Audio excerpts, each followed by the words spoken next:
Thank you very much, Rob. Just move on. There we go. I'll also go off video for now. So as Rob said, over the next 30 minutes or so, I'm going to be talking about the importance of peat restoration from a water industry perspective. And I'm going to be providing the answer to a few questions here on the screen. So firstly, what is a peatland? And why are peatlands important to water companies? What are the challenges of water quality from peatlands? What can be done to restore peatlands?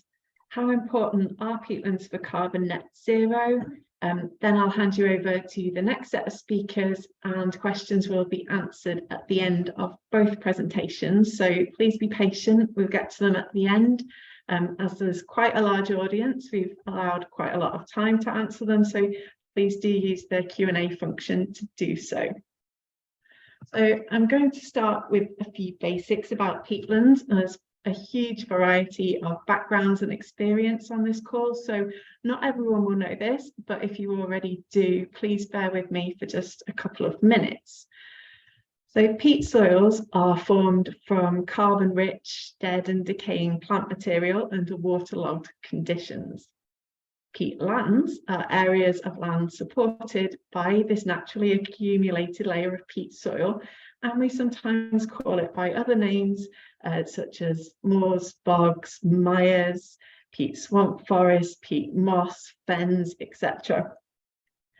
Peatlands are found in 180 countries worldwide and span across the globe. But as you can see, the image on the left showing percentage peatland cover across the globe, you can see the majority of it is in the Northern Hemisphere. And in fact, according to the International Union for the Conservation of Nature, the IUCN, peatlands cover just 3% of the world's surface, an estimated 4 million kilometres squared, and yet they contain 30% of the world's soil carbon in just that 3%. The peatlands are the world's largest terrestrial carbon stock, storing at least 550 gigatons of carbon. That's more than twice the carbon stored in the world's rainforests. And fun fact, it's estimated that 30 to 50% of peat contains as much carbon as a tropical rainforest. So peatlands are globally rare, and yet there's a surprising amount of bog in the UK. The UK is actually one of the world's top 10 countries for peat area. It covers around 10% of the land area in the UK, so nearly 3 million hectares, and peatland habitat can be found from the remote corners of Scotland to areas around major centres of human population around the Pennines. Peatlands may be managed for farming, for sport, or conserved for nature, and they can provide an outstanding natural beauty for us all to enjoy, and they also contain some of the most protected species we have. They're extremely important for water supply too. Here in the northwest, the uplands play an important role, with approximately 60% of the water supplied to customers being derived from upland sources in Cumbria and the Pennines, and a further 10% from the uplands in North Wales. So appreciation for the wide-ranging impacts and benefits of peatland is relatively recent, and as a consequence, the majority of them have been historically managed in a way that has left them damaged. So 80% of UK peatlands have been damaged in some way. And bogs are the most widespread semi-natural habitat in England, in the UK in fact, but blanket bog is globally rare. With 13% of the world's blanket bog in the UK, it makes it of international importance. And there are 3 broad types of peatland in the UK, blanket bog, raised bog, and fen. Just to show you what these are. So bogs develop in cool, wet oceanic climates that are fed only by rainwater, so they're nutrient poor and acidic. Across lowland or more commonly upland landscapes, this is called blanket bog, And in the lowlands where peat has accumulated over tens of thousands of years, they're known as raised bogs. And then also in the UK, we have areas of fen, such as in East Anglia, but that won't be a focus of my talk today. There's a really handy document called the Uplands Management Guidance, produced by Moors for the Future, where I've taken this image to demonstrate what is meant by peat restoration. And it isn't a single activity, like a water company might lay a new pipe and that delivers an instant outcome. Peat restoration is a long-term process that might require multiple interventions and the right kind of management, which could change over time. And most of all, patience that the benefits will come, because that might not even be in our working lifetime. So this is the 6 stages of bog restoration, which is taking place and has been taking place in the UK for several decades now. And later I'll show you some examples of some of these restoration schemes. And stage 1 is a forested bog, which we don't tend to have in the northwest of England. So we typically start at stage 2, which is bare eroded peat. And from there, it starts to revegetate and dwarf shrubs colonize over time.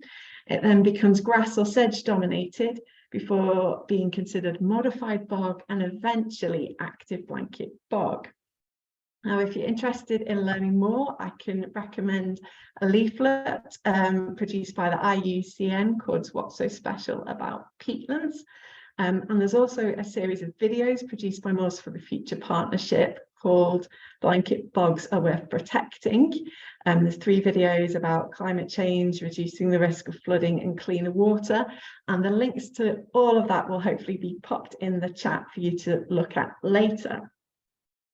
So now onto the water industry context and the company I work for. So if you're not aware, United Utilities is the water and wastewater service provider in northwest England, serving an area from Crewe in Cheshire up to Carlisle and the Scottish borders, from the west coast across to the borders with Yorkshire and Northumbria, and the population of this area is around 7 million. United Utilities is listed on the London Stock Exchange and is the custodian of a large area of land. You'll see there 56,000 hectares, as well as nearly 200 reservoirs, many kilometres of aqueducts, 88 water treatment works, 42,000 kilometres of water mains. You can see for yourself they're quite a sizable asset base. And the company employs around 5,000 employees, of which I'm one. I've worked here for the last 17 years and I've been in my current role for the last 7 years. So the entire area that UU operates across is 1.5 million hectares. And I mentioned the 56,000 hectares of land owned by the company. And this image on the right here shows you how that is spread across the region. So the main estates are in Cumbria around Thirlmere and Haweswater reservoirs, in the Forest of Bowland in Lancashire, the West Pennine Moors, South Pennine Moors, including the Longdendale Valley and the Goyt Valley in the Peak District. But the area that water comes from to supply customers is even vaster and covers 780,000 hectares of surface catchment alone. And that is mainly from upland reservoirs, about a quarter from rivers, which have also got upland source, and just 10% from groundwater. So United Utilities is heavily reliant on surface water and in particular upland habitats for their function of regulating water supply. And it's estimated that of UU's land holding, around 20% is peatland, and there are some pretty special habitats in the northwest which are protected by various levels of conservation law, and UU has a duty to protect and enhance these habitats. So there's at least a double reason for us to be concerned about peatlands, and there's lots more reasons here. Moving towards a fully functioning catchment in favourable condition, it's able to withstand short-term events associated with climate change, such as droughts and floods. It's able to withstand the impact of wildfire. It's able to adapt to the long-term changes associated with climate change, so wetter winters, drier summers. It helps to mitigate the impact of climate change and provide a carbon sink. A fully functioning ecosystem has a huge range of biodiversity. It slows the flow of water. It provides a cleaner source of raw water, provides access to nature for people, it helps to reduce the risk of downstream flooding, supports water resource recharge. I'm sure there's many more we could say here. So this is why peatlands are important to United Utilities and to the water industry. And one of the main concerns that peatlands bring to water companies is the issue of dissolved organic carbon, which appears as colour in raw water. And that means it's prior to being treated and supplied to customers as potable water. A degraded peat releases carbon both to the atmosphere and to watercourses, and this is in the form of particulate carbon, so suspended sediment and turbidity, and then the dissolved part, which appears here as colour.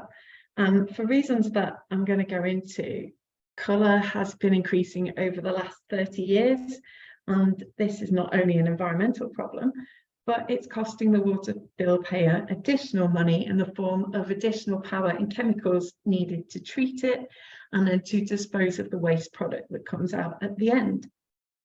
So our approach has been to try and tackle the problem at source by restoring the peat, but this is an extremely long-term goal and therefore treatment is still required. I'm going to show you some trends of how raw water colour has increased over time and discuss some of the factors affecting this, which include the water table levels, so how wet it is, how bare it is in terms of vegetation and ground cover, the impacts of wildfire and on burning in terms of management, impacts of reducing acid rain, impact of climate change, erosion, and the impact of drains, so grips and gullies. So the first of the monitoring data to show you is from the inlet to on-field water treatment works. This takes water from the Longdendale Valley in the Peak District, and the chart shows the level of colour measured in Hazen. And first thing you'll notice is the seasonal variability of colour, which is a reflection of autumn rain flushing out the colour from the peat after a dry summer period. Colour increases through the autumn and winter, and it decreases during the spring and summer. And aside from this interannual variation, we also observe a rapid increase in the level of variability of colour between the 1990s and about 2010. And it's a similar picture. This is from the same catchment from a monitoring point downstream of the water treatment works, just the River Etherow. And these samples are taken as part of the Upland Waters Monitoring Network, again showing rapid increase in variability in the levels of colour. And looking at data from other water treatment works in the South Pennines, so this is also Yorkshire Water data put together in a paper by Chapman et al. You can see, again, rapid increase in colour and variability is observed across all sites. And this really panicked water companies in the early 2000s as to when it was going to end. So the paper goes on to model the water colour increase with the aim of helping companies understand from a water treatment perspective how much worse it was going to get. But you can actually see it levelling off. And the reason for this is interesting. So in the late 1980s, acid rain was a big thing that worried environmentalists. And it seems that acid rain, or rather the reduction in acid rain, was the driver for the rapid increase in colour release from peatlands. So in this paper, they say that acid rain makes organic carbon more sticky, so it stays in the bog. And the impact of improving air quality was that carbon was released at a rapid rate, reacting to this shift in the balance of pollutants. It seems to have stabilised at a lower rate, but we can't say for certain just yet. And this is backed up by research led by Don Monteith and colleagues looking at trends across Northern Europe where every site monitored there on the left shows some increase, with some starting to stabilise and tailing off towards the end of the period. We're not in the clear yet. We need to think about the impact of future changes to air quality. I'll say more about that later. So because of this, and United Utilities and the water industry in general takes a sustainable approach to tick a number of key performance indicators to restore habitats towards good condition, to improve water quality, to reduce runoff rate and sediment loading to help prevent downstream flooding, and to improve carbon retention and reduce carbon loss. I thought it would be worth showing you how water companies invest. So particularly for something like peat restoration, where the benefits are felt much wider than just the water bill payers, it's important that everyone plays their part. And starting at the bottom of the pyramid, there's the regulatory baseline and actions that are required by land managers to comply with the law. And we can't fund what is already a legal requirement. But moving up, we work in partnership, things become more voluntary, and we can show what's called additionality. We work with statutory agencies like the Forestry Commission and Natural England through programmes like catchment sensitive farming, as capital grants through Nature for Climate for peat restoration, those stewardship schemes which provide a revenue payment to land managers to help maintain the benefit of that peat restoration, for example, through reduced grazing numbers to allow the restoration to take effect. And it's only when we get to the top of the pyramid, where we've exhausted all other funding routes, that the water company can step in and make a contribution. And this reflects a small part of the benefits that are felt by the water bill payer alone. Now, if you've been around a while, you'll know that United Utilities launched something called the Sustainable Catchment Management Programme, or SCAMP, in 2005. And it was the first water company to promote spending money on securing multiple benefits at a landscape scale. So the objectives of SCAMP were to improve catchment quality, to meet nature conservation objectives, improve raw water quality, and ensure a sustainable future for the agricultural tenants on UU land. So between 2005 and 2010, we undertook projects in the Peak District and Bowland areas, working with farm tenants and in conjunction with partners such as the RSPB, Natural England and the Forestry Commission. We invested over £10 million, not just in peat restoration, but in woodland planting, in improving farm infrastructure and providing protection for watercourses from diffuse agricultural pollution. This was a success, and the following 5-year period to 2015, we then invested in the Cumbria and Lancashire areas of our region, doing a similar set of work. We hoped that that would be all, but it's not. You really need to win over the hearts and minds and take a broader approach. And in 2019, UU launched Catchment Systems Thinking, CAST, which is about seeing things in the wider environmental context, looking at the challenges of both clean and wastewater in a single place. But this very much still includes peat restoration and the objectives of SCAMP.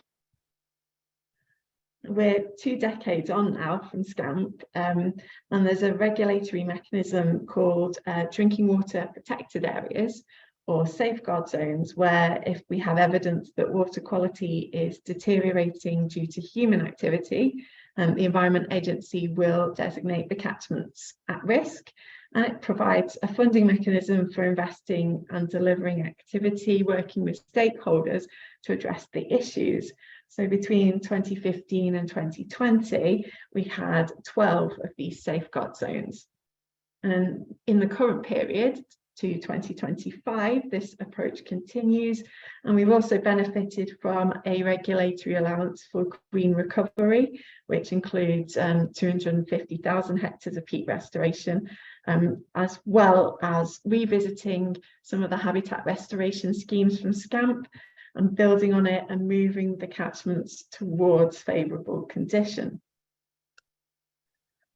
Now, since SCAMP started in 2005, we've undertaken hydrological and vegetation monitoring of the sites that have been restored, and this provides a unique data set to help us and the water industry and land managers and researchers in general better understand the impact of peat restoration. I've listed a number of other studies here as well.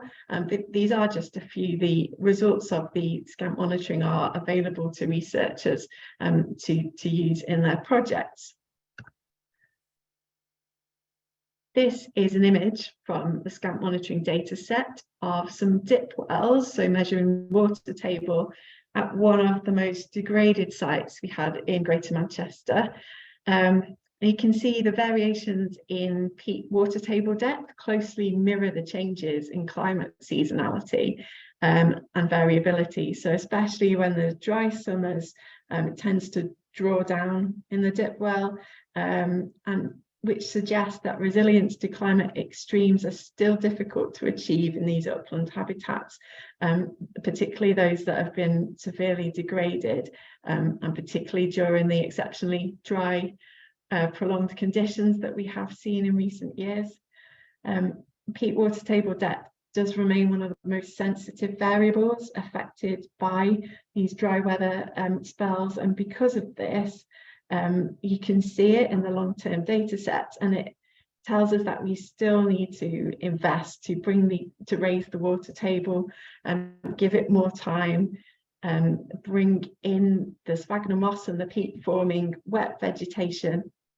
But we are starting to see some positive research and some evidence that upland colour is on the slowdown.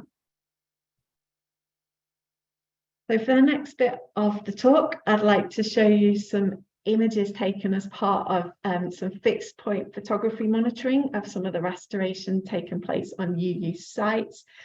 This is land near Saddleworth Moor in Greater Manchester. The images have been supplied by a colleague of mine, Ed Lawrence, so thank you to Ed for your help with this. This is the site near Chew Reservoir, white patches, if you're wondering, are frost. And this, it was typical of peatlands in the Peak District at the time. Bare peat, and you can see the first stage of restoration is to stabilise the bare peat by scattering heather brash, and that's been placed here in these dumpy bags ready for scattering. The next step is to sow a nurse crop, so a grass seed with some lime and some fertiliser to help it establish. And the nurse crop grows really well. To knit it all together, stabilise the surface. Cotton grasses, you can see there, move in, and more natural vegetation starts to colonise as the nurse crop dies off. We see more and more heather and natural moorland vegetation colonising over the next couple of years. So by now we're 5 years on from the restoration, it's looking quite good. You can see here, heather's started to dominate in this picture. And this one, not so good, the heather's started to die off, but that's a good thing in terms of restoration. Also notice we've got some trees there that have naturally colonised, and they've grown to quite a height considering they're on blanket bog. Moving location, just to show you another typical feature of degraded peat, and that is these deeply eroded gullies.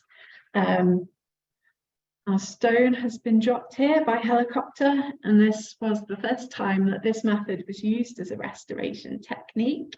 This dam that you can see here is affectionately called Big Bertha. Lime, seed and fertiliser again was applied, and you can see that the grass is growing well. This is all within 1 year of the start of restoration. And by the following year, you can see that the gully surface is nearly all covered with grasses, apart from the steep sides. Cotton grass here begins to colonise, and you can see some soft brush in the gully bottom.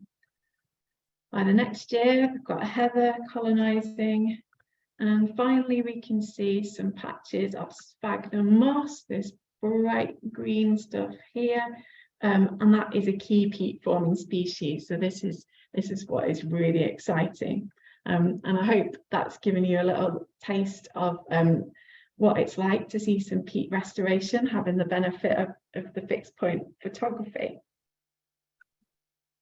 So what does this restoration do? I'm going to show you some research from the impacts. This is taken from a paper about the trajectories of ecosystem change in restored blanket peatlands by Anderson et al.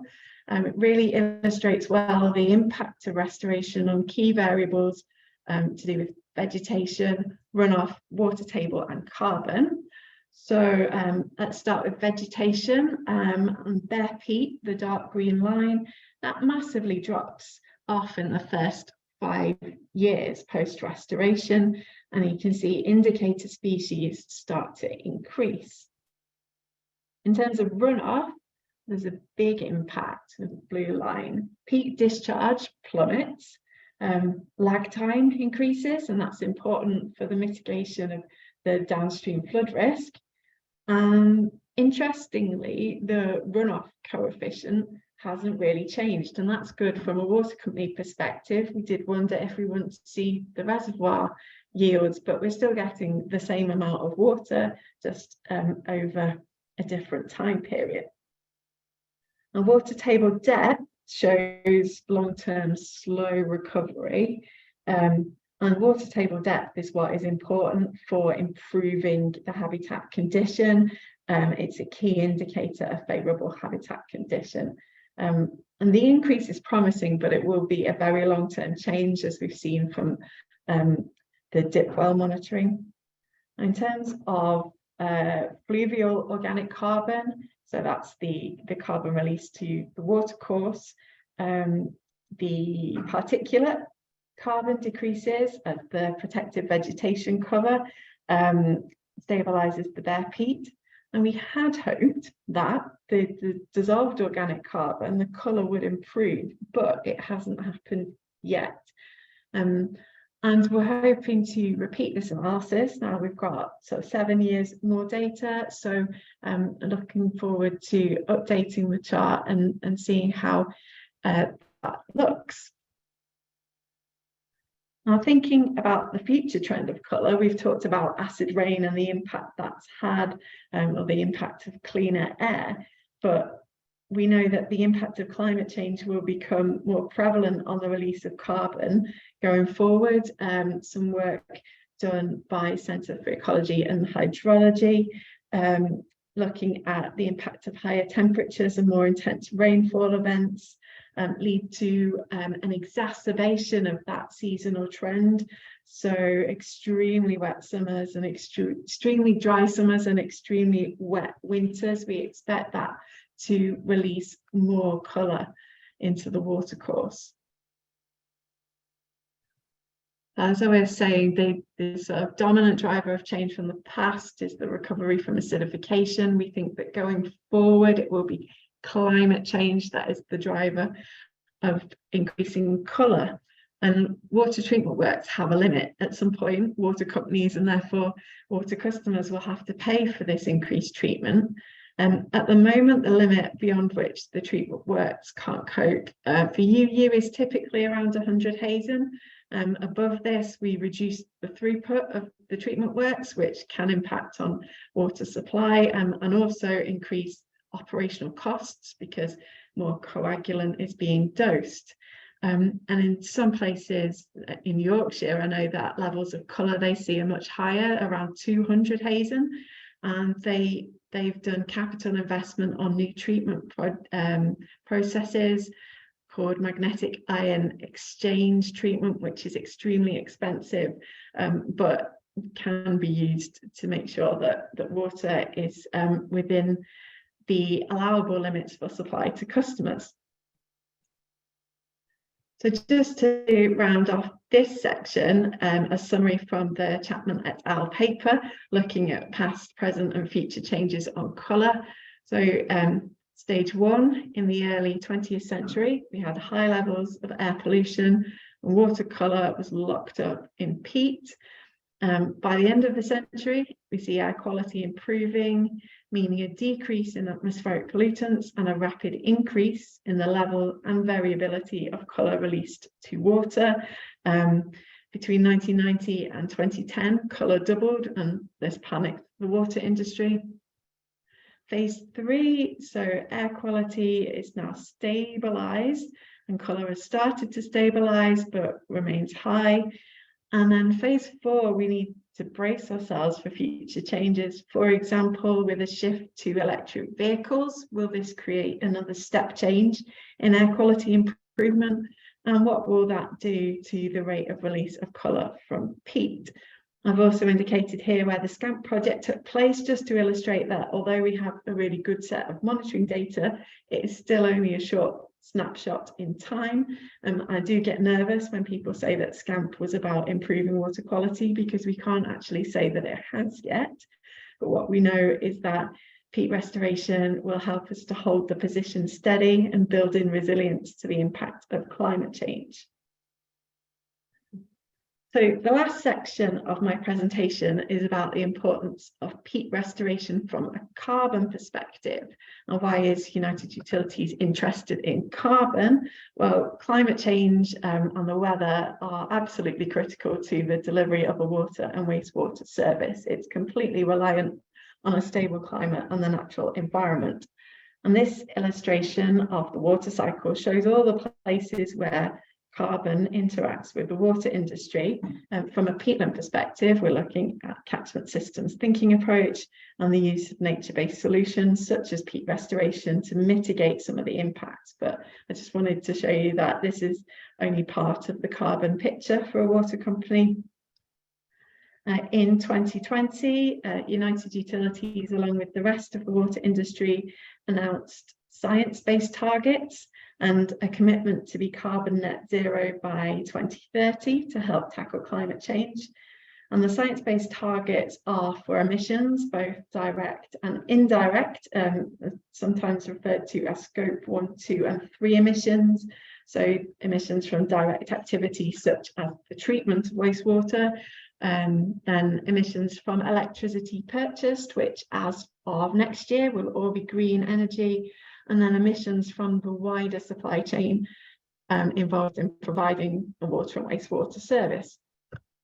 As part of the route to net zero, United Utilities made 6 carbon pledges, and numbers 4 and 5 there are around the use of nature-based solutions, so planting 550 hectares of woodland and restoring at least another 1,000 hectares of peatland by 2030. And the aim is that both of these pledges will be verified using the respective carbon codes, and the credits will be used internally as an inset rather than sold on the open market as offsets. As well as helping to reach net zero for the company, these activities will help to maintain and improve the resilience of the environment. So just wanted to look at the peatland carbon code that I mentioned, and the first point to make is that unlike when you think of woodland carbon, which is a sink, peat carbon is about avoided emissions. So peatlands emit greenhouse gases, and I'm going to show you some carbon flux data in the next slide as an example, but it is a common misconception that peat restoration is about carbon sequestration. On the left here, there are emissions factors for each stage of peat restoration, and these have an associated reduction, but you'll notice that moving from eroding to drained to modified and near natural all still mean that the peatland is a net emitter of greenhouse gases, and it isn't until you get to naturally functioning peat that it becomes net zero or a sink. The peat carbon code operates in a similar way to the woodland carbon code, whereby restoration plans and activity have to be independently verified, followed by a minimum of 30 years post-management to ensure that the benefits are realised. And I just wanted to discuss my own experience of the peat carbon code over the last couple of years. It's sort of brought a change of focus from having conservation objectives and water quality objectives, and then we moved into slowing the flow and looking at reducing flood risk, and now we're looking at avoiding carbon emissions as well. And it brings another complexity to the design of any restoration project, and also complexity to financing it, because carbon credits alone will not finance a restoration scheme. So the first step is to register a project on something called the IHS market, which looks like this. And to be honest, this is as far as I've got. So I'm working with partner organisations to share their experience of being able to register sites. And in the meantime, lots of work is happening in the background. So restoration activities continue, and we've got a programme of doing surveys, identifying sites, and drawing up restoration plans. And we're using the Peatland Code field protocol when doing the surveys to make sure that we're collecting the right information needed, so that when I master this portal, I'll be able to register the sites. So I mentioned that we've got some carbon flux data to show you. This one was collected as part of the 10-year DEFRA research project called Restoration of Blanket Bog Vegetation for Biodiversity, Carbon Storage and Water Regulation. And some gas chambers were set up on 3 study sites. And these are the results, which show you just how variable the emissions are. We've got CO2, we've got methane, and then we've got the net greenhouse gases there. So one of those sites, Whitendale, is in a UU site in the Forest of Bowland, labelled WIT in brackets on the chart there. And so while it sequesters carbon dioxide, and it sequesters it because it's negative, so it's below the line here, it emits methane. They all do. And it is the only site overall that is actually a net sink of carbon. This is another site in the Pennines, Moore House, courtesy of University of Durham. And again, here below 0 is good, above is emissions to the air or water. And you can see that carbon is not the full story when it comes to greenhouse gases, although we do convert everything to CO2 equivalent. It's possible to be a carbon sink, but a greenhouse gas source. Well, the peatland doesn't have to be a sink to have a benefit, because avoided loss is still a benefit. And as I've said before, this is just one ecosystem service amongst many that we get from peatlands. This is my final slide, really just to hammer home the point about peat carbon. So going from an actively eroding gully here, the first step is about reducing the carbon loss. And most of what we see, most restoration today, takes us to this transitionary sink, where some carbon might be sequestered, but overall the greenhouse gas budget is still emitting. And it's only when the peatland is fully functioning blanket bog habitat that it becomes a net sink. And this stage could take many decades to reach, certainly for the most degraded bogs. So I'll finish here with a summary of what I've covered today. So peatlands are globally rare and an important habitat in the UK. Peatlands are a source of drinking water for millions of people. Degraded peat loses carbon to the air and to water. Peat restoration is a long-term trajectory, and eventually peatlands will store carbon, but for now it is about net zero. If you do have any questions for me, please do ask them in the Q&A function, and I'll be back to answer them at the end. But thank you very much for listening, and I'll hand you back to Rob. Thank you very much, Claire. I think everyone would agree there, as they say, a picture paints 1,000 words, and those images of the restoration over time are quite remarkable. Before I pass you over to the RSK team, Claire, there are some questions that have come through, so feel free to start taking a look at those, depending on timings. If you wanted to reply in the directly, feel free.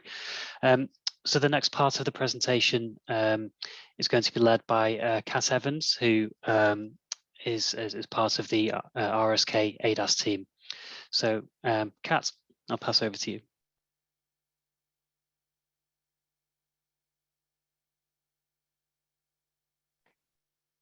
If you're talking, you're on mute, by the way. Thanks, sorry. Thank you for that. Well, that was a really fascinating presentation, and I'm already looking forward to the Q&A. So now we're going to provide a snapshot of RSK's capabilities in peatland restoration with a series of case studies, and the ones that we felt best complemented Claire's SCAMP project. So the speakers and topics for this presentation include myself, Kat Evans, and I'll provide an overview of RSK and ADAS Natural Solutions peatland restoration experience and expertise. We'll then go into the case studies. First up, Dr. Liz Lewis-Reddy, ADAS Director of Policy and Economics, and she'll look at landscape scale peatland restoration delivery, which will include the investment opportunities and working with the communities. And she'll also look at the role and value of peatland restoration in the UK and how this has evolved. Next, Jason Winslow and Boyd Henderson, that's Technical Director and Operations Director respectively at RSK Habitat Management. They'll discuss practical peatland restoration. And finally, Dave Skirvin, Dr. Dave Skirvin, Associate Director for ADAS Modelling and Informatics. He'll demonstrate how a decision support tool he has been developing with the Environment Agency could inform which agricultural areas are restored in peatland. And then I'll wrap up. So this is me. So I do business development for ADAS Natural Solutions, and RSK nature-based solutions offer, and coordinate the RSK peatland working group. I'm going to provide a brief overview of RSK and how and why we've become involved in peatland restoration. And our involvement in peatland restoration reflects the services RSK offers and the sectors we work in. So I'll start with a brief intro.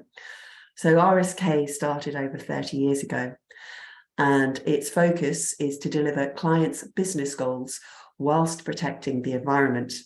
And the range of services now include environmental, engineering, and technical services.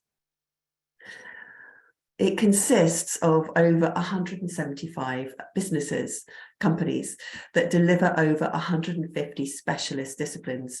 So here's a selection of a few brands that some of you may recognize. And it's this range of companies and different disciplines enables it to deliver end-to-end solutions so that it can help every step of the way, from feasibility to design and delivery or implementation. And this diversity of specialist services is reflected in the diversity in peatland restoration capabilities. Our services range from ground investigation, design and engineering, environment and social, climate change and sustainability, rural and agricultural, to lab services, and it goes on.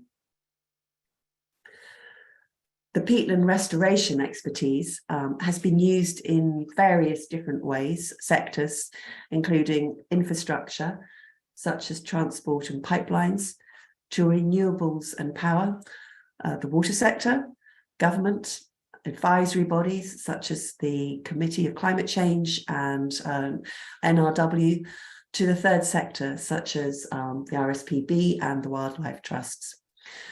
And the peatland working group was set up to capture the range of services across RSK in response to opportunities to foster collaboration and to connect the most suitable experts. So now to look at some of those case studies. Liz, over to you. Great, thank you, Kat. Hello, everybody. Thank you for coming along this evening. My name's Liz. I'm the director of the Policy and Economics team, as Kat has already mentioned. And the role that we play within the business is often developing evidence base, undertaking research to provide evidence to government to affect public policy. We also have capabilities in the natural capital and monetization of ecosystem service space. And it is in that vein that I'll be talking to you this evening about the Peatland project. Next slide, please, Kat. So I'm going to presume it's advanced. Excellent. We have technical difficulties always are the winner of the day. You will have seen some of this imagery already in Claire's presentation, but the main reason that I'm showing it to you now is obviously the fact that peatlands are quite widespread across the globe in the UK and particularly in Wales, which is the area where I'll be discussing this evening with the Peatland project, and also will be some of the follow-on presentations.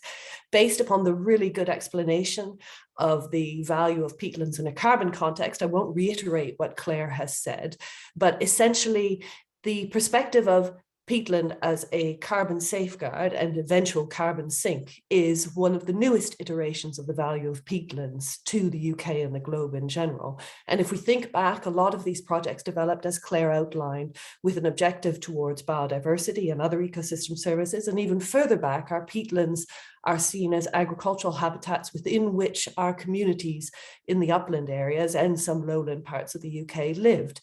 And it is that context within which the Peatland project sits. Next slide, please. So as I mentioned, we are moving from the northwest of England into the middle of Wales, the Cambrian mountain range. The Peatland project itself is a 40,000 hectare piece of mid Wales, which encompasses a large chunk of upland, which you would imagine has blanket bog and dry heath, leading on into the river valleys, 3 large catchments for the Severn, the Wye and the Dovey. And it also is host to 16,000 people, which is a relatively small population for such a large natural capital asset, but then that could be Wales writ large, really. And the reason why the wildlife trusts were interested in this particular area of the Cambrian Mountains is because at its heart sat the 5,000 hectare Peatland SSI. And as a wildlife trust, they were specifically interested in how biodiversity was declining within that SSI and across that 40,000 hectares in general. So to understand exactly what was taking place and what the drivers were for this decline, the Wildlife Trust undertook a series of ecological surveys and also, interestingly, socioeconomic analysis to understand what the economic drivers for that decline might also be. And it was this analysis that led them to identify not only the challenges that this area faced, which included severely degrading peatlands, but also the opportunities that this might represent for not only the ecosystems in these areas, but also the socio-ecological systems that sit on top and manage the areas. Next slide, please. So it was from those challenging beginnings that the Peatland project was established. And essentially, the Wildlife Trust came to the same conclusion that United Utilities have over time, which is that there are a range of services being delivered by this area for the population that sit and work within it and the wider communities within Wales and the UK as a whole. The challenge was that only one of those services, the agricultural commodities, were being valued and paid for. And as a result, all the management effort was going towards enhancing that single commodity, often at the detriment of the others. So extensive grazing of different types of livestock at potentially the wrong time of year and in the wrong numbers meant that there was declining biodiversity and degrading water quality and increased risk of flooding downstream.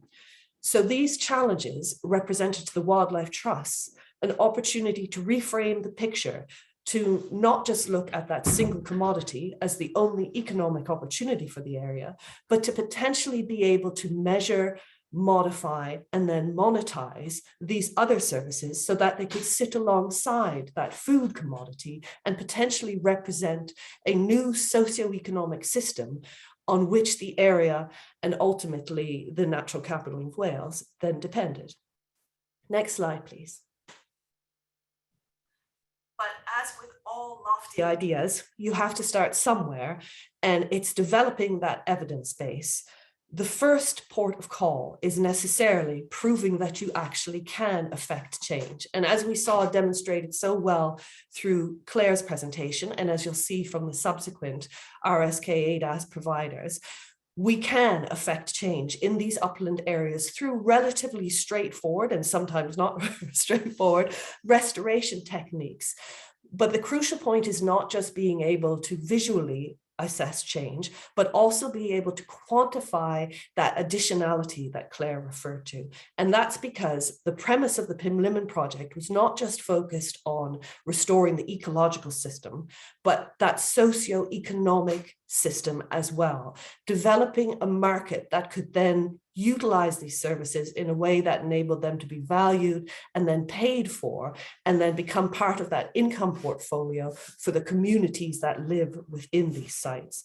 This slide here demonstrates how the Pimlimon project started to explore some of these additional services through the implementation of dip wells, as we've heard earlier, to measure water table and surface flows, through exploring how altering the way the site was managed would actually enable the continued production of that food commodity, but in a way that sat sustainably within the socio-ecological system rather than degrading it. And here you can see a picture of a traditional breed Welsh White within a mobile cattle handling system, because as you can imagine, the infrastructure is quite limited on these areas. And so you have to be creative in the methods that you use to look to affect change. And then fundamentally, the picture in the top right is about sharing that message with those who then influence policy. And that reflects back to what I said at the beginning about what ADAS does in this space. The project hosted innumerable environment ministers from Wales to come along and see how we were actually able to affect change. We engaged with the communities with whom we worked to understand that what we were doing was about making their systems work within a new environmental market that would be suitable and sustainable in the long term. So ultimately, the generations of land that, or people that had lived on this land would continue to be able to live on this land with a sustainable economic system. Next slide, please.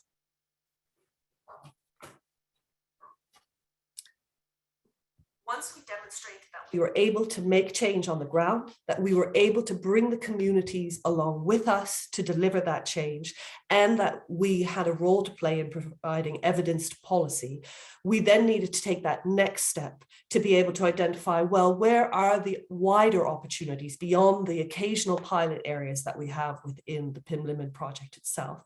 Welsh Government then funded the project to explore that entire 40,000 hectares in terms of the opportunities that it represented for this area in terms of carbon, water quality, water quantity management, access and recreation, and so on. And it was this evidence base that we then began to build to enable us to then understand how to get that environmental market up and running. Next slide, please.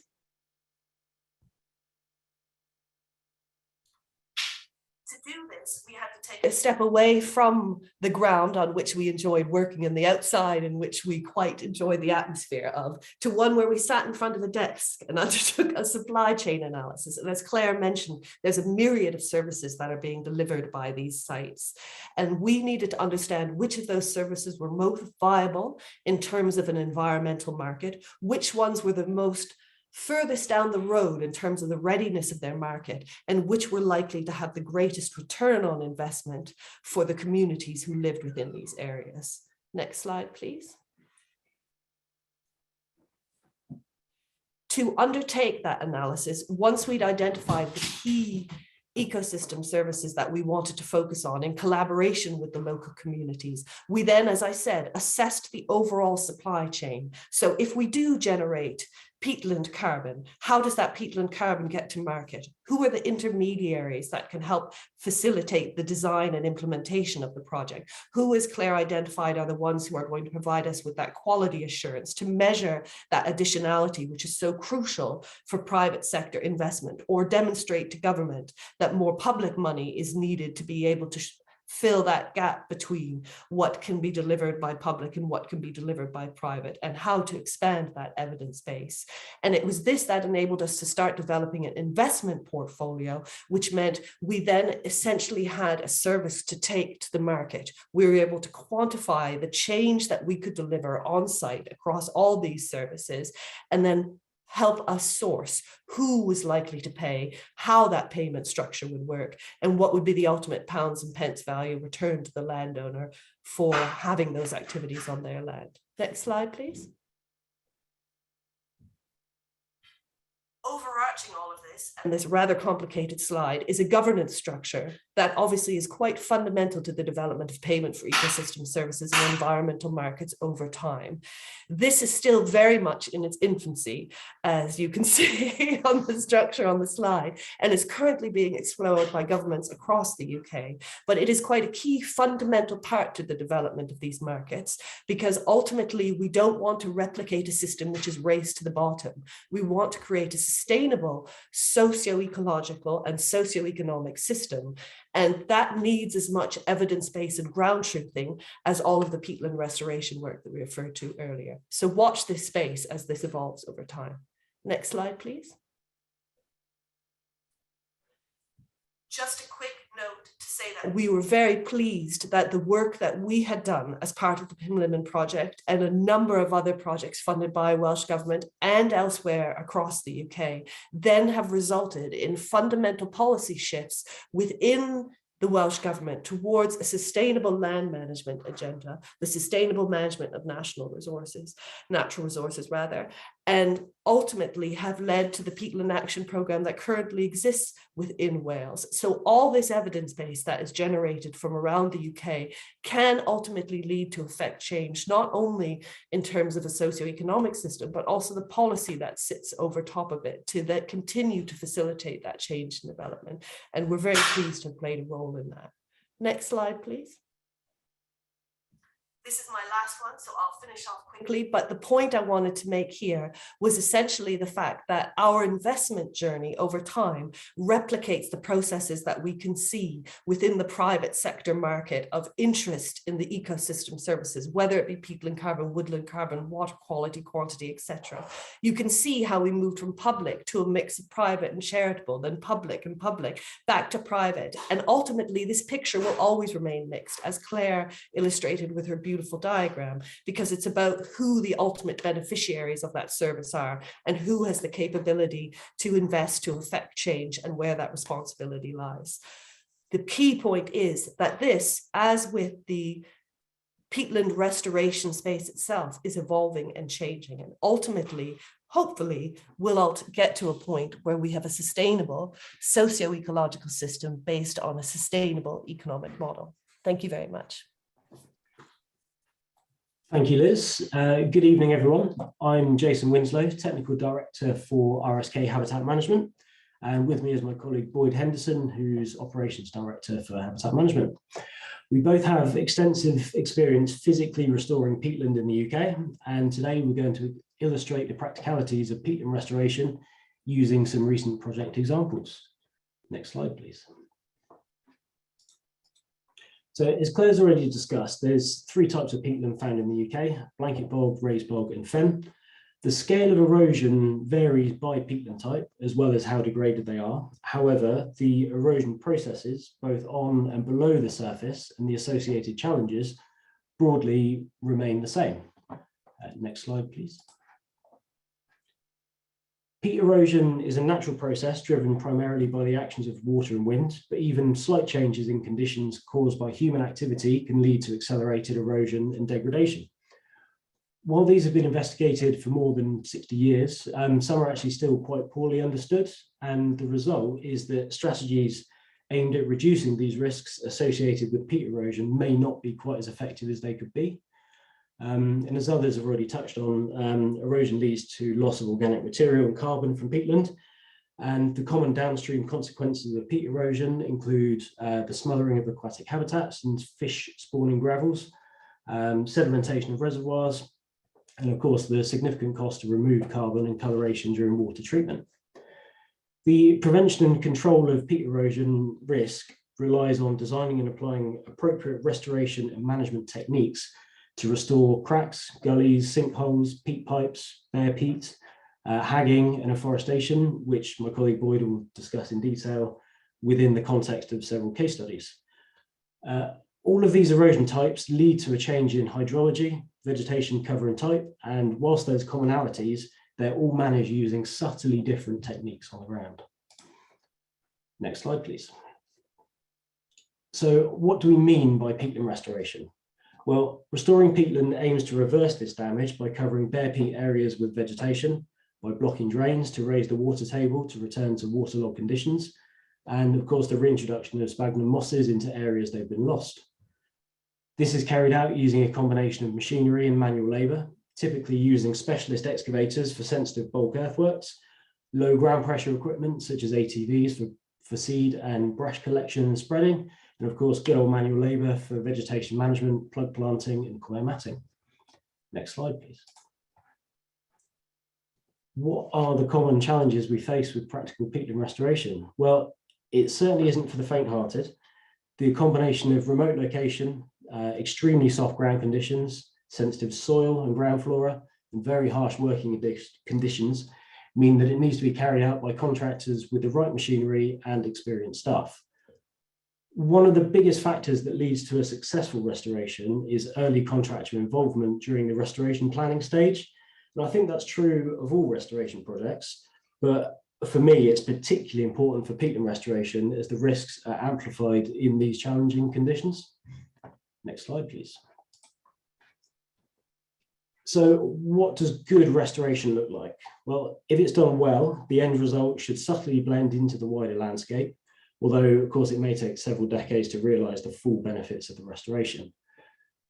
Every site and even specific locations within a site can be really quite different, and as such it requires an experienced contractor to know the best technique or blend of techniques in each situation to get the best results.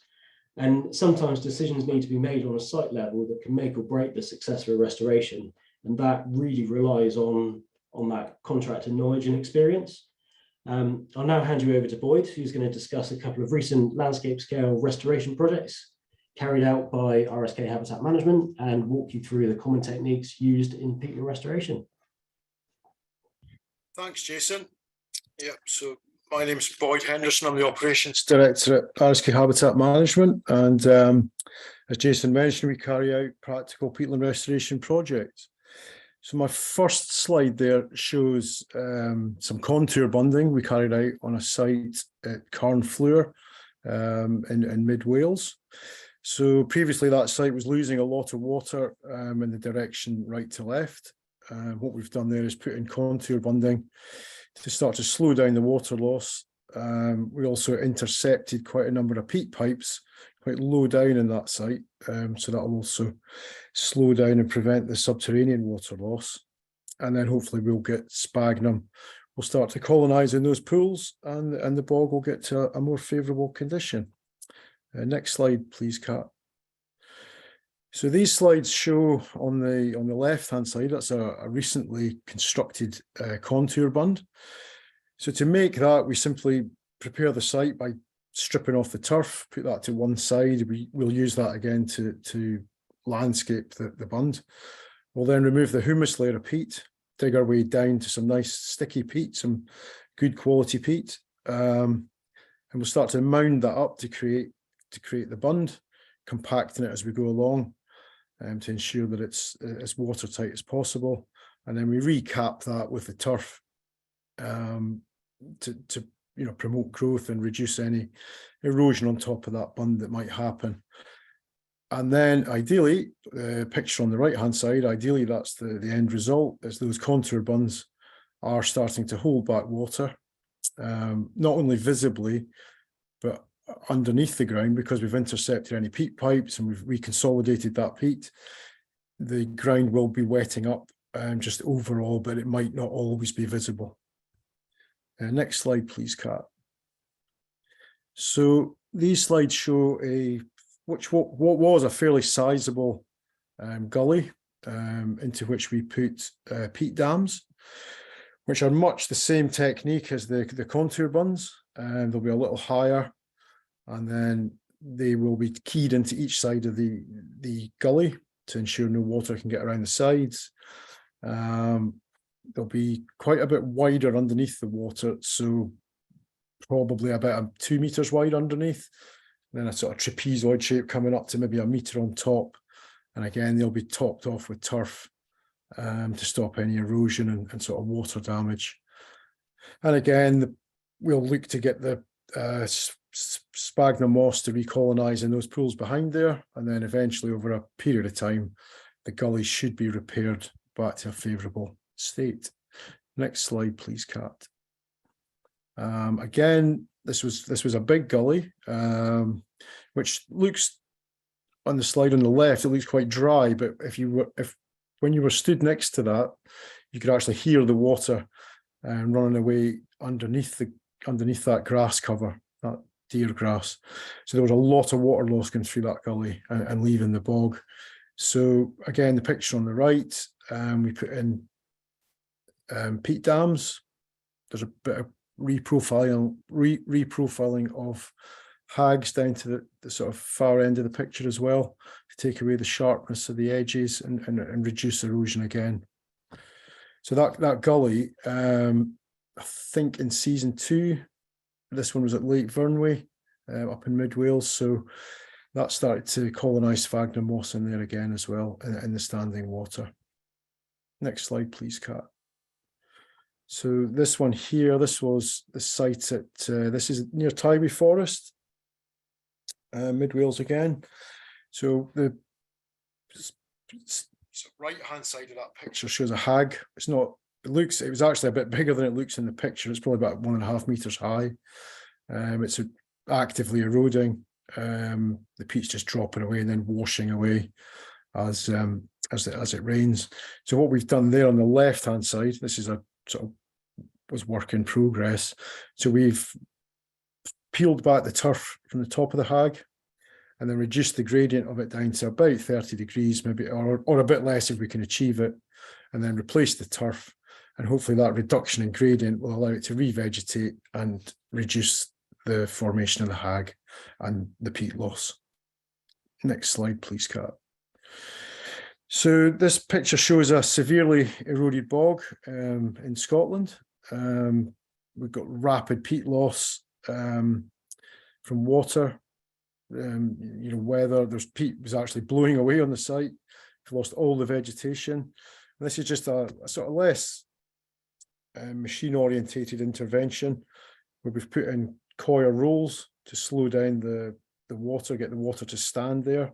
So we slow down the silt loss and we start to get vegetation to re-establish. So we would, on a site like that, we would probably throw clumps of sphagnum into the water and we would cut heather brash and strew it on the bare ground to encourage revegetation across the site. Next slide, please, Kat. So equipment we use typically for peat dams, contour bunds, a lot of the work is done with excavators. We've got one of our ones in the picture here, which is a 7.5 ton class excavator. We've modified that with wider tracks. These ones in the picture are 1 meter tracks, but they could be up to 1.5 wide for extremely wet sites. Inside the machines, we've got GPS, so we can plot where we're working and then produce maps and other information for clients, so they can track where interventions have been carried out and gauge success. That picture shows the site we were working on at Carnfleur in Tywey Forest again in Wales, and you can just see water starting to form in contour bunds underneath the boom of the excavator. Next slide, please, Kat. So this is my last slide. I'll be handing over after this one. So on the left hand side there, we use a lot of other equipment besides excavators. You can see bog mats. So they're simply like big timber stepping stones that we'll use to cross extremely wet areas. And we can effectively cross almost standing water in those as we spread the ground pressure of the excavator. The excavators now also have a lot of in-cab technology that we can use to our advantage. So the picture on the right is showing We've got a lot of cameras around the machine so that we can see where we are, see what ground conditions are like all the time. We can also collect a lot of data that helps us to use equipment in more efficient ways and reduce fuel consumption, like driver matrix, fuel use throughout the day. And we can track progress by matching that with the GPS coordinates and how much work and how much output we've done, which helps us to reduce fuel use and get the most efficient use of the machine possible. So that's me finished. I'm going to hand over now to Dr. Dave Skirvin. Thank you, Boyd. So yeah, I'm Dave Skirvin, and I jointly lead the modelling and informatics team in ADAS, which is a team of people who are involved in developing models and tools to support decision making and policy development for agriculture and environmental land management. And today I'm going to sort of give you a very, very brief overview of a tool that we're currently developing for the Environment Agency, known as the Land Use Choices Tool, or LUCT. Next slide, please. So LUCT is designed to identify locations where the conversion of agricultural land to another habitat will result in the greatest environmental benefit. And it currently considers benefits in relation to water quality and water resources, flood risk, biodiversity, and then carbon emissions and storage. It operates at the level of Chrome cells, the crop map of England cells, which are 0.42 hectares in size, and it considers each cell independently. So each cell is completely spatially agnostic to what's going on in its neighbours next door. The tool also does not account for land management, such as grazing and fertiliser use. It only is considering changes in the land use, so from agriculture and conversion to another habitat. And the tool effectively recommends the best land use under constraints and preferences that are set by the user. And it also provides a quantification of the benefits, but these are indicative only and not absolute. And they're there just to allow comparison of benefits under different land use change scenarios when using the tool. The aim of the tool is for it to narrow down possible choices, and that's to be a starting point for a more detailed, localized assessment of the potential impacts of different land use changes. And the tool is sort of currently in its second iteration and is applicable for any use anywhere in the UK, although the current work is focusing very much on the Solent catchment as a case study for its proof of concept. Next slide, please. So the approach sort of within the tool is to use sort of a scoring module, and we have sort of 6 modules that we sort of currently have working, and the logic for the scoring has been developed and agreed in consultation with a wide range of experts from DEFRA, the Environment Agency, Natural England, and Forest Research. And so for all of these modules, we have large amounts of underpinning spatial data that we use, and then that data can be national data sets, but we're also able to take more localized data sets, and we have a number of data sets that have come from local environmental record centres within the Solent catchment. And so in terms of this way the scoring works, the Environment Agency have been heavily involved with the development of all the water components, and the water quality module is focusing very much on scoring reduction in nutrient pollution and fecal indicator organisms, accounting for all of the pathways by which those pollutants can travel to the watercourse, so surface, subsurface, and groundwater flows. The water resources scores are based on the benefits in terms of groundwater recharge and also to low flows within the rivers. For the flood risk, we use the EA damage data set and as the basis for the scoring, and it's also been enhanced so that it is consistent with the working with natural processes evidence that the Environment Agency have provided us with as well. For biodiversity, that module is based very much on the Lawton principles of bigger, better, and more connected. And in consultation, we've been working closely with Natural England in the development of that module. And so it uses the Natural England National Habitat Network mapping to effectively score proximity to existing habitat. Alongside that, it uses a data set on environmental heterogeneity as a proxy for the resilience of the habitat being created there to climate change. Within that biodiversity module, we also have the potential to consider species connectivity as part of that module and score species connectivity. This is currently only developed as a placeholder concept. We have run it with somewhat, but because it requires the running of a large number of external species connectivity models, so the underpinning base data to use that particular component of the scoring isn't currently in place. And then finally, for the carbon and ammonia emissions model, we've worked closely with DEFRA, and it uses a scoring system that is based on the UK greenhouse gas and ammonia emissions inventory data, combined with Natural England's evidence on habitat emissions from habitats on both mineral and organic soils. And and the quantitative output is basically the emissions, the carbon emissions from the production, placing that habitat in the particular location. Next slide, please. So the way the tool is intended to work is that the first thing you do is you load in all these data sets. So all the national data sets and any local data sets you wish to use as well. And you set the preferences in terms of which of the scoring modules you wish to use, both for the scoring and for the quantification of benefits. So you can choose just to focus on carbon, or you could choose just to focus on water quality, or you can look at a combination of the different modules in the tool. Once you've sort of made that decision, the tool then basically calculates for every habitat that can be created in every chrome cell within the catchment that you're considering, both the scores and the indicative benefits. And these are then used within user specified scenarios to produce land use rankings and maps of best land use.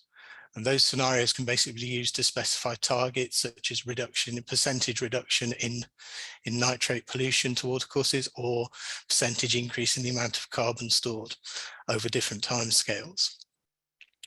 And so you can then also look at it in terms of best benefit overall, and also in terms of cost benefit, as there's an economic component built into the scoring as well, so that we have all the costs of taking the land out of production and the costs of creating the new habitats. So in the graphs on this slide, in the left-hand graph, we have a plot of the cost-benefit score against the cumulative land take, which basically shows that the highest cost benefits in this catchment were coming from the creation of low-input grasslands, and that you can see how much, the relative. And if you do it cumulatively, you can see the cumulative benefit against the land take, so you can work out how much land you effectively need to convert to gain the benefit you're looking for. And then on the right-hand side is just a map showing where those particular land use conversions can be placed within the catchment. So next slide, please. So there are implications of using the tool on peatland. Just to sort of reiterate, the tool only focuses on organic soils where there is current agricultural land use. So if it's currently already a peatland habitat, then the tool won't even consider doing anything with it.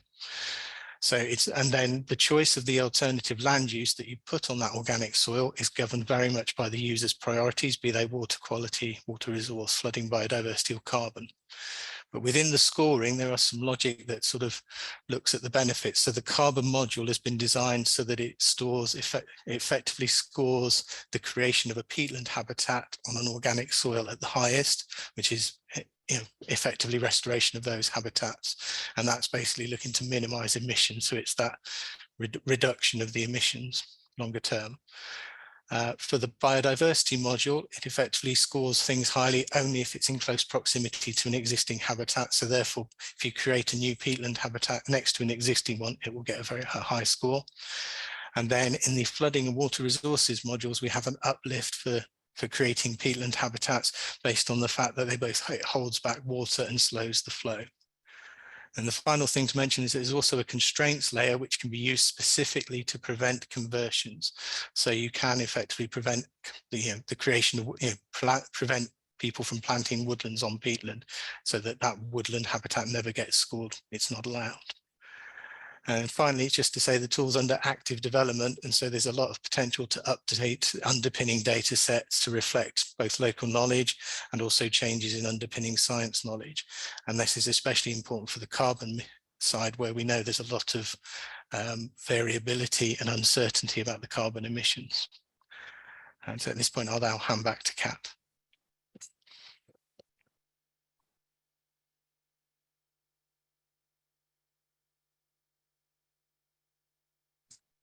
I think you might Sorry, be muted. just unmuted myself. Thank you.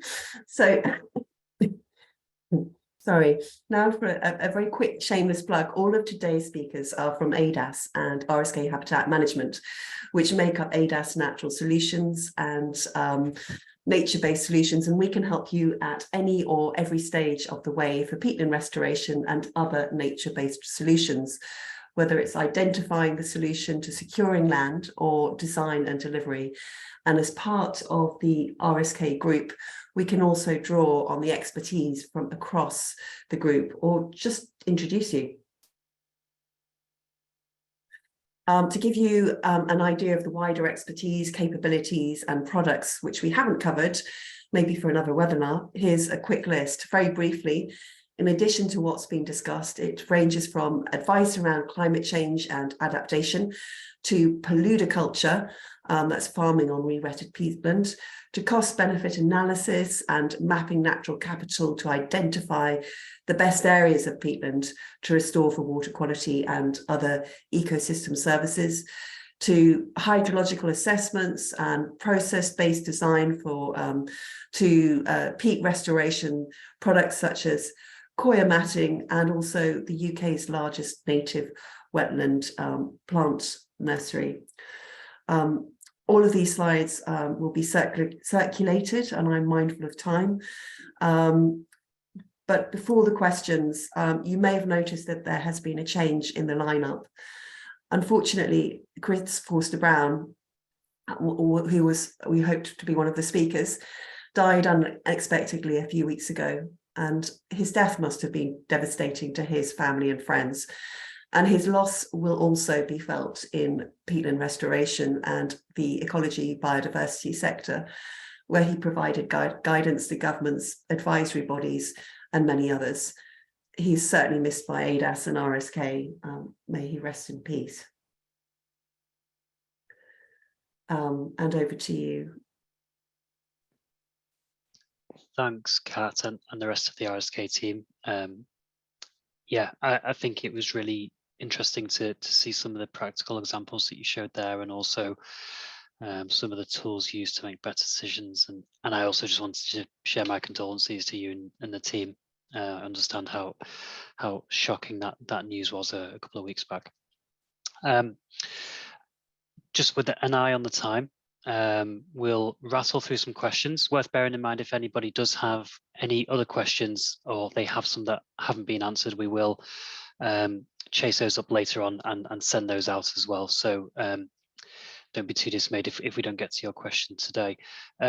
I'll focus on the ones that have been upvoted the most, which is, as I think this came through when the RSK team were speaking. So are there any opportunities to help do volunteer days or activities to support restoration work? Rob, just to say from the Wildlife Trust perspective, yes, is the short answer. So the Peatland project is a Wildlife Trust Wales project, but it is hosted by the Montgomeryshire Wildlife Trust, and volunteer support for a number of the restoration activities, not just peatland restoration, is quite fundamental to not only achieving the work that needs to be completed, but also ensuring that we cast the message wide about exactly the role of these habitats and the importance of what's taking place up in the mountains. So if you're interested, please do get in touch with Montgomeryshire Wildlife Trust, and there are a number of volunteer days where they undertake that sort of activity. I'll leave others to respond as well. Similarly, for the activity on UU land, it's done in partnership with Wildlife Trusts, with Moors for the Future, with the RSPB, all of which would be very grateful of volunteers. So yeah, get in touch with the local peat partnership if you're interested in volunteering in the Northwest. Perfect. And Moors for the Future are organisation I'm familiar with in some of the work that I do around the Airwell catchment. So brilliant. Claire, I think one for you here. Can dissolved carbon be tasted in water before treatment? Interesting question. So lots of us, I'm sure, have drunk from streams and things like that, and it's been fine. The problem is when it goes through the treatment process and starts to react with the other things that are being dosed. So, for example, something harmful called disinfection byproducts can be formed when the carbon reacts with chlorine, and that's very harmful to human health, and there's a standard there that we have to adhere to. So as such, it's not harmful, but in the drinking water process, it is. Thank you. Okay, slightly more technical one here for you, Claire. How can areas restored under schemes like SCAMP be reported to the government? In this year's Committee on Climate Change update report, the rate of peatland restoration was shown to have fallen, but it was only accounting for projects funded by Peatland Action or Nature for Climate Fund / Wales National Peatland Action Plan. But the Committee on Climate Change targets for restoration speak of the UK as a whole. So most of what we do will be leveraging grant funding. So hopefully anything with that where we've used Nature for Climate grant would be reported. There are probably private projects that aren't reported. It's a good point. And of course, all the restoration we did prior to this being something reported are not recorded anywhere either. So yeah, I think the England peat map, which is coming out in 2024, will be quite a good position of everything that's been done. And the peat partners like Moors for the Future are currently working on that. Excellent. This is probably one for Boyd, I think. Have you considered hydroseeding as a revegetation method? Yes, that is something that has been done in the past, and it can be effective. I think the only issue with it really is access to sites where there's poor access. It's getting the volume of material and medium out there can be prohibitively expensive if you start to use helicopters, etc., to fly stuff out there. And also moving around the sites can be incredibly difficult if you're towing bowsers and stuff and trying to get water to actually do the hydroseeding. But in short, yes, it can be done if the access would permit it. Perfect. Okay. So a question here from Robin Walls. Now we may diverge from the DWD requirements. It should be possible to grant derogation of high colour supplies where it's not harmful. Has this been considered? In short, no, it's not been considered. It's talking about drinking water directive derogation, but we've not considered opting out of anything at this stage. Thank you very much. So another question here from Bill Crooks. Wouldn't you need first post restoration monitoring info to feedback how well the restoration was to inform the peatland code rather than using the peatland code as a preamp for the restoration itself? That makes sense. Having not been through the full process myself, I don't, as I understand it, things can change as you go through. So you agree your initial restoration plans, and then they go and check the restoration's been done. And at that point, you undoubtedly have made changes to what you originally said, and things will be adjusted at that point. So I think nothing is set in stone from the outset. Brilliant, thank you. One from an anonymous attendee. As a water company, do you have a statutory duty for peatland restoration? Is this compatible with the peatland code? Okay, so I think this will be about additionality and accessing funding if a water company should be doing it anyway. It's something that's been discussed. I would say that the statutory duty we have is as the landowner for the protection of the habitat, not necessarily anything about carbon. And as I said, we're not looking to cash in on the credits. We're looking for a verified method of saying that we've done X many hectares of peat restoration to use against our own net zero. If anyone knows of any alternative accreditations, and I'm interested to hear about that as well. Perfect, thank you. Boyd, I see you've got two questions there that you'd like to answer live. Do you want to fire away on those? The first one being, how are peat pipes being dealt with, and is fixing them at the outlet effective in the case study presented? The peat pipes, we tend not to look for them at the outlet. We'll tend to intercept them across the site, so they'll be intercepted at various places as we find them, if we're lucky to find them, and then blocked as bunds are put in and peat dams are put in. So to be effective, they really need to be blocked in multiple places, otherwise pressure will just build up and it'll just blow the peat out. So yeah, they tend to be dealt with across the site. The spacing of peat bunds, and this would apply to peat dams as well. We look for the sort of shortest crossing point across a gully, for example, or it will depend on gradient and the amount of water as well.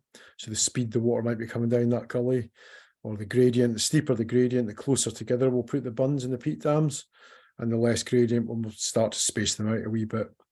And the other thing to consider with the peat bunds is we don't want to create too large an area of standing water, because the wave action from the wind will sort of slow down and maybe prevent the formation of sphagnum moss. So a lot of the decisions are based on the topography of the site. A lot of decisions are made sort of in situ.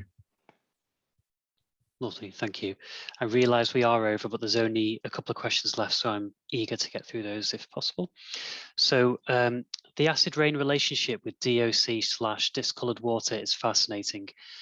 Have we got data for DOC/discoloured water for natural functioning peatland before the 1980s, i.e. before acid rain? Just wondering if we misunderstand the natural rate of DOC runoff, if our data of this starts from an acid rain period of time, shifting baselines and all that. Great question. So our water quality monitoring data doesn't go back, at least on record, beyond 1990, when the water companies were formed, and the Upland Waters Monitoring Network that I referenced began in 1988. So it doesn't look like there is any monitoring, but if anybody knows of anything pre-1980s, please do comment in the chat.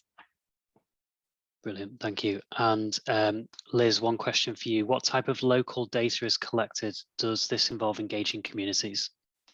Yes, thank you for this question, because it was something I missed to flag within my presentation in particular, was that the Peatland project itself was very much one of these buzzwords, a co-design approach to enabling restoration of this large chunk of mid Wales. Essentially, the mapping exercise that we undertook, where I showed you those pretty pictures, was then ground truthed with the local landowners to identify precisely where the opportunities were.